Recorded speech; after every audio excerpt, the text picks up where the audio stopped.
Yeah, so basically what's happening now in my life is that period of the year. Most people think that the annual inspection is just like, well, you change the oil, change the spark plugs, walk around, and you're done. For every annual inspection, which happens once in a year in Canada and US, I have a list of each and every part to check. The whole idea of the annual inspection is to verify how your airplane was performing whole previous year. Are there any issues with any components, parts, moving parts, non-moving parts?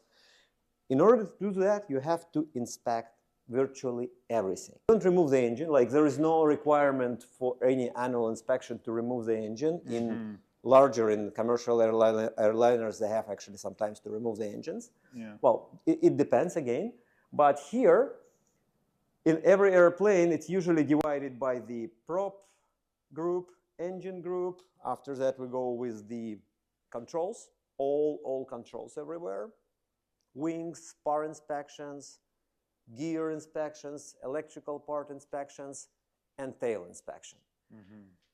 I have not yet prepared everything for the inspection. I still have to remove all my seats.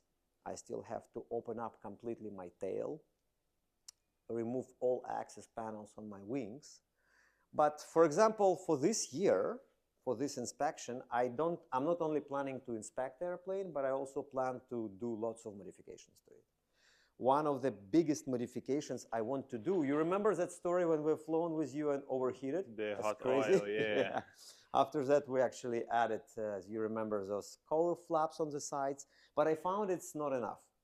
Me and my good friend, we made this top part for the oil cooler. Look at that. This oil cooler was actually manufactured on September 18, 1979, man. Oh, wow. That's actually, that can tell you that the aviation has no age. Yeah. And that's brand new. It was never in use. It's a totally brand new air cooler.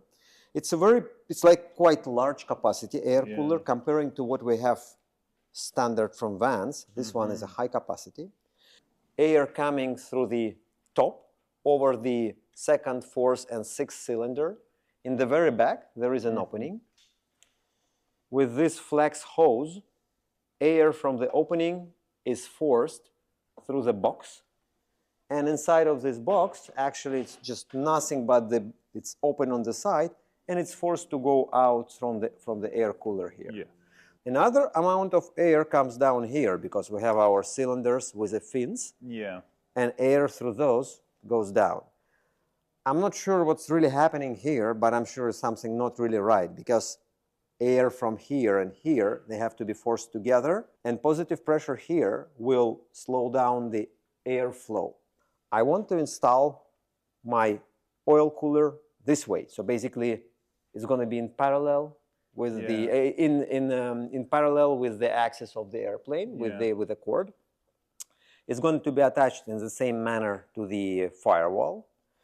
And I'm going to be again forcing air from top now to the bottom. Yeah. I'm expecting, first of all, because of the larger oil cooler capacity, I'm expecting way more cooling. In addition, I'm expecting better airflow. And if this video will be watched by any RV owners, so some may confirm that people do this modification. And it improves. If you change something in your plane, do you need to report Okay. somewhere? Technically, I'm a manufacturer of this airplane. Yeah. And this is not a major modification. Like major modification would be an engine change. Like let's say I would like to put a different engine. I would like to put different type of propeller, which can influence the safety. In that case, I have to talk with my inspector, with the person who actually was inspecting my airplane. Great guy. If you're watching this video, hello, how are you doing? No, he's really great person to deal with, and see if he thinks it's applicable, it can be done, it's safe, and that. This particular modification is not a big deal. It's not mandatory for the experimental owners, but I do have that. I have to make a record that I have replaced oil cooler, modified the mount of the oil cooler. So basically those And what about the things. weight difference? It Weight goes into your difference, new yeah, weight and balance? that's important. I'm guessing it's about 2 lb extra. I will take a look at other things which I'm going to be changing. Yeah. Because most likely I do plan something on magneto, and it may balance it out itself. Yeah, so I might be okay. It's not that critical. But yes, weight and balance is very important. You know better than me. You're an instructor. So, but in my case, it should be fine. So yeah, that's a first modification I do plan to do on this airplane. That's very important for me. And I hope after that, we're finally gonna complete our mission and go to Seattle and back without any overheating. The second modification I plan to do is internally. I do plan to remove a couple of instruments, like small steam instruments. And I plan to install, first of all, larger instrument, 3 inches. It's for my own testing because I'm coming out soon with this new product. But I'm sure you're gonna like that product. So there are gonna be 2 new products installed. The third modification was related to, I have everything noted here. Starter. With the starter, I start to experience some issue. I don't know if you remember, but when we were starting engine, I push the button and it doesn't crank. I push again, and after some time it just starts to crank. I thought at first it's a battery.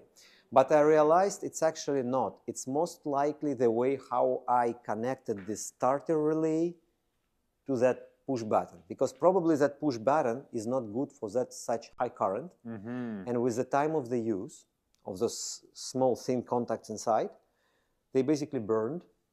And now it's like a resistance. You have to push and hold until resistance until the current goes through the resistance. But that's something simple too. Yeah, it's, I will remove the button, change replace button, and I want to add additional relay there, which will control the starter.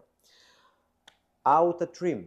It still does not have the automatic trimming for the autopilot. So autopilot will automatically trim airplane in pitch, only pitch trim. Nice. As much as the servos need to have a free motion without any additional resistance. I want to remove my old transponder here. That's a part of the avionics replacement because I do have the UAvionics tail beacon X in my wingtip installed. So I'm happy with that. I've flown about 25 hours with that part, and it's no good. issues. No issues, nicely working product, highly recommended. Good product. And also I need to fix my taxi lights. I have an issue with the taxi light at the right wing. So you see, usually by annual, when you're approaching to the annual, you're starting to experience some little small and big issues, hopefully small issues, which you want to fix. And pilots often just saying, oh, okay, I will wait until annual. I'll start to make that at annual. And that's about me. Yeah. About propeller, this propeller I was sending to servicing to the company, local company here in Vancouver. They serviced it, and it was done in February 2024, January, February 2024. So I have to push some grease inside, like there is special technique, special procedure how to add a grease inside of the propeller. I have to add a grease inside of the propeller to make sure it's all good. I found some little oil leak here. Not sure where it comes from. I mean, I know where it comes from. It comes from the engine body, like from the engine here. Yeah. Just have probably to tighten a little bit the bolts here. We need to, actually all bolts have to be verified at each annual, like obvious bolts on the crankcase. The reason for that is because obviously lots of vibration, and everything tends to unbolt, unscrew. So that's normal for airplane. Just watch for oil leaks, tighten, clean, and re-inspect after, let's say, 5 or 10 hours. Like normally I remove my cooling every 10 hours, the bottom one. Yeah, you're always with the nose exposed. Yeah, it's not because there is some issue, but it's more because it's an experimental airplane, and I want to be sure that things are in line with how it's supposed to be, like all parts. This is the door the emergency air, like alternate air, in case if we unfortunately could get a hit with a bird or something in the air inlet. Yeah, you have that. You just push, it opens up, and it's a straight air inlet into the body of the mixing body, and it goes right into the engine. As a manufacturer, I can establish my own times for inspection, but normally you use what's already normal, common practice in the industry. Experimental aircraft exempt from many things which are applicable for the certified airplanes, but still you better use what certifieds are using, just because that practice came with the years by experience. So it's better too. For at engine, you basically measure compression, replace spark plugs.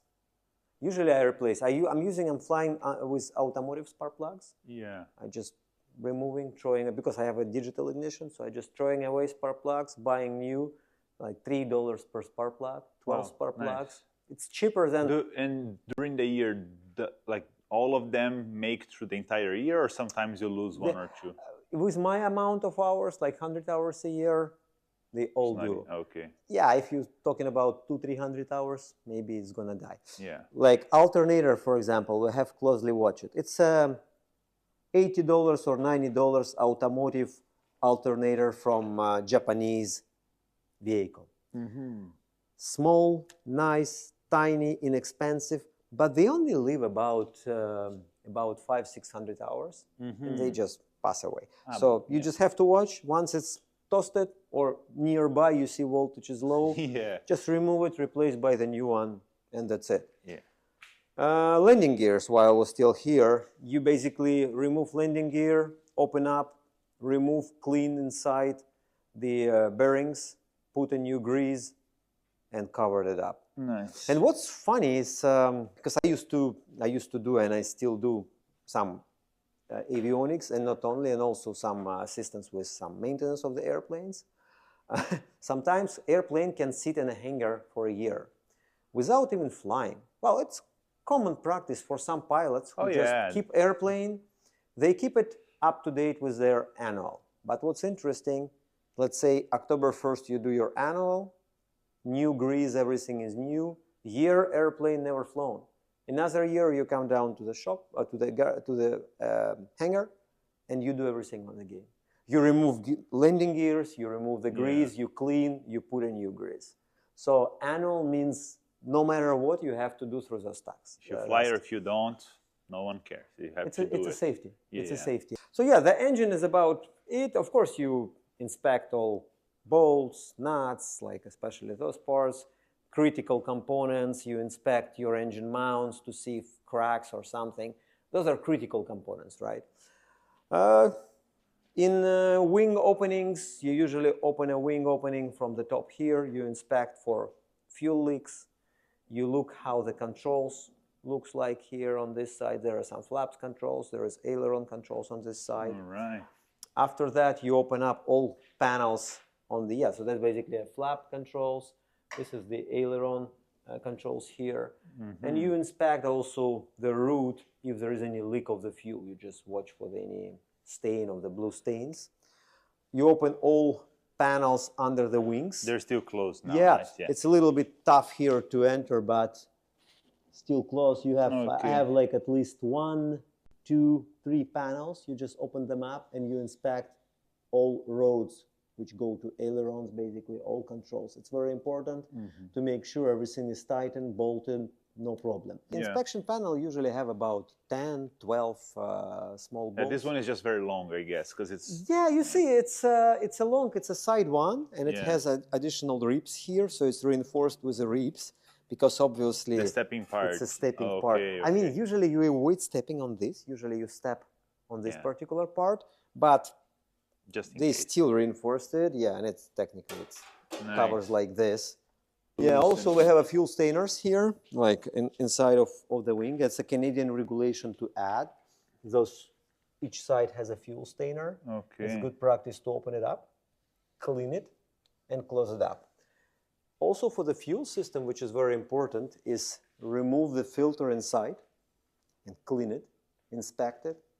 My filters are self-clean. I mean, I can remove it and clean it and assemble back. So I don't need to buy any additional parts, and put it back and inspect for the leaks. Also very important because obviously we have 2 fuel tanks. It's like protection. Like if you have one empty tank or some contamination, you can switch to another. But we only have one single fuel line going from the fuel selector to the engine, to the servo on the bottom. And that's a critical part. If anything gets clogged there, doesn't matter which tank. Yeah. There was a story many years ago when unfortunately RV10 crashed. And the reason for that was that when they were assembling a fuel lines, they used a red silicon RTV, which is no in fuel. So they used lots of red silicon RTV, and the piece of that red silicon got disconnected from the whole structure and clogged the fuel line. And airplane starved of fuel and obviously crashed down. So that was the story. So you have to always use proper materials, proper whatever, grease, silicone, whatever is applicable for this particular part. Let's go, I'll show you the tail. Yeah, let's go. This is from this airplane. Yeah, exactly. And this is, I'm building a second airplane. Actually, progress is happening. You see, my engine now is installed in a position to be ready to for disassembly. Nice. And part inspection. Thank you. So basically, this engine will be slowly all disassembled into parts, placed in separate bins. Nice. Critical parts will be sent out for the inspection. What's the weight of that? Do you remember? About 200 kilograms. They're heavy engine, but powerful. And what's most important, it's a very simple engine. Here I'm working on the ailerons, just pretending I'm working, I'm preparing.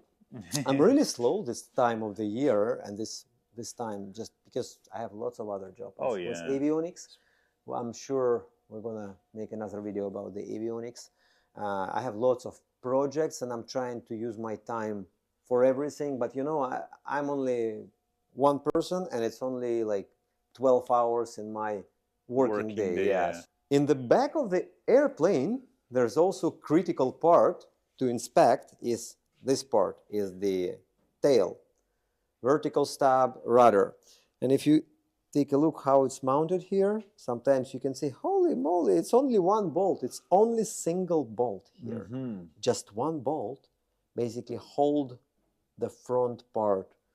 The whole this structure is only one single bolt. But it's totally enough, because to be honest, there is not much load on this particular fin. There is not much load on this surface. Yeah, here it's many more, much more, like the many more bolts, like 4, I guess, there attached, because there is a rudder. There is already the forces which forcing this particular location to the side. But this location is fine. That's my ELT antenna. Again, someone may say, hey, why your ELT antenna is doing here? In my case, I put it here because the cover here is a plastic. So it's totally fine. And we actually tested it. Nice. It's pretty good. That's my additional GPS antenna, which normally you don't see, but it's right here. This is the backup ADHARS system, which in case if everything fails, we still have ADHARS, which will tell us our level. So we have technically 3 full ADHARSes in this airplane. Nice. You have at the right side, I have at the left side. Middle one takes from the backup, and each can take from the backup, depends on the situation, what's happening. Nice. That's my dummy weight, 58 lbs. Just to outweigh, just outweighting. You know, it's not heavy airplane, and I mean, it's good if you eventually stall and go into spin.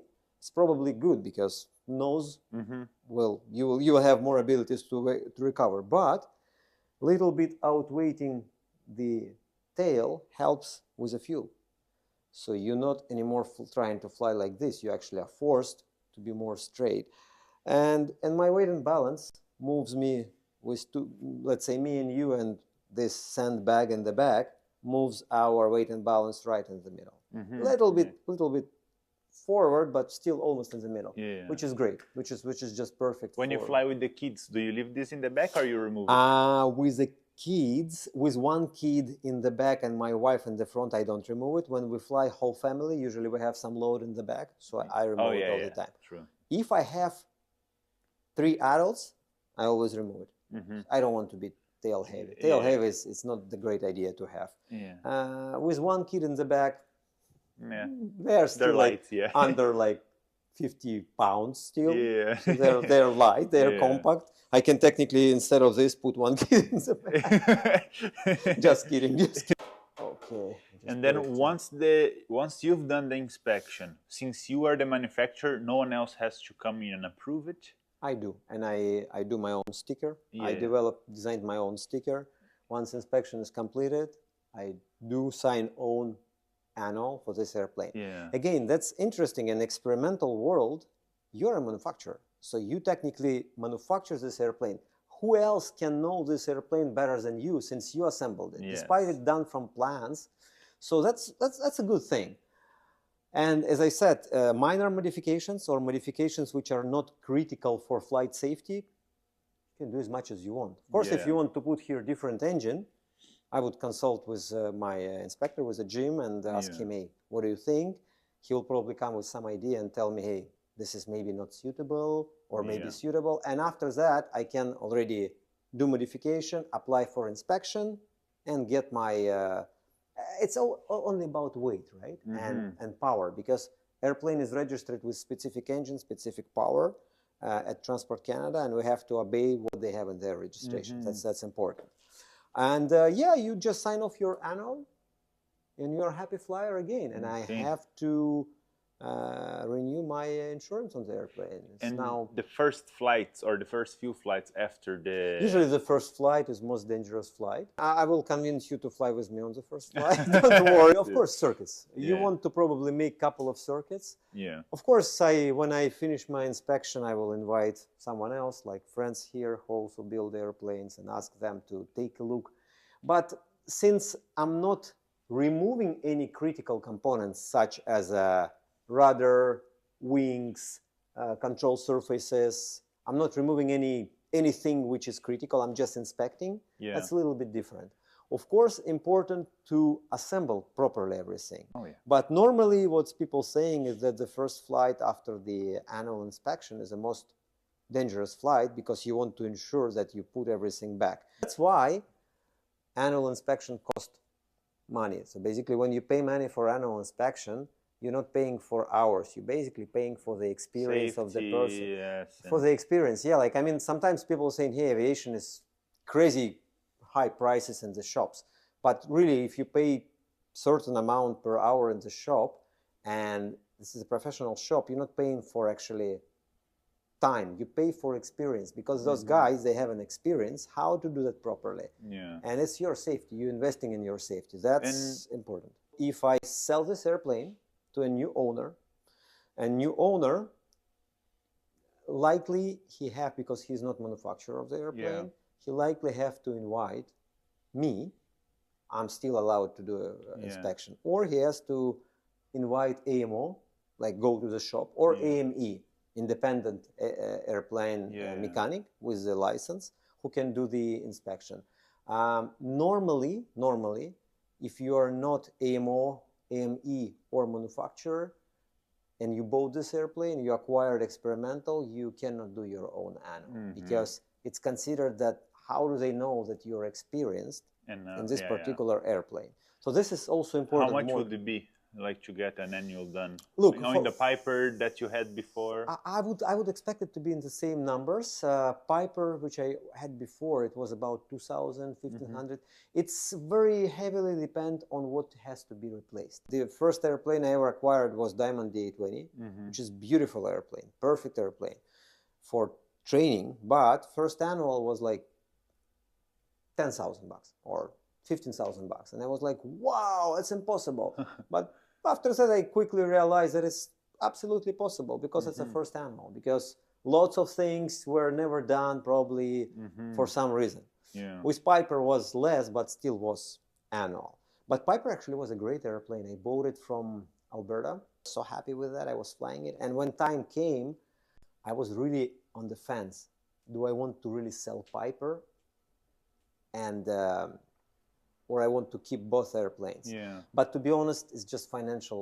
Yeah. Because I was like really, I invest a lot in this airplane, and also where you want to store airplane. Like storing airplane outside, it's not a great idea because airplane. No, they don't like that. And additional hangar renting, that 2 annuals, 1 annual for that airplane. Yeah. And also, will I be flying 2 airplanes? So and they serve the same purpose, right?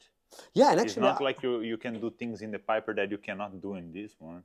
if coming back to your question, if you go to the shop with this airplane, I think it's going to be about the same amount, like 2,000. Yeah. Plus Unless minus. there's something to change or replace. Yeah, I mean, it's again, it's individual. If you do your annual, I would recommend to do them with the same mechanic. Yeah. If you're happy, just keep, because that person will know your airplane better. They know the He will old know what's problems. where. Yeah, I mean, it's normally it takes about 2 days if you work on the airplane, so it's about like 16 to 20 hours of work. Okay. But because I do it slow, and also I have some plans on changes, I don't want to do then something it's a longer until process. yeah. So for me, it's a month process. But I'm fine with our weather. Well, today it's still flyable. I think very good. It's high pressure today, but what can we do? I mean, let's wait Can't for. fly for now. Okay. Let's wait for the annual inspection completion. But Bluebird will go up, and you will see what's going to be with the new avionics I'm adding there. It's probably going to be cool. Awesome. Well, we'll be back then. Cool. To talk about that. Cool. Very Thanks, nice. man.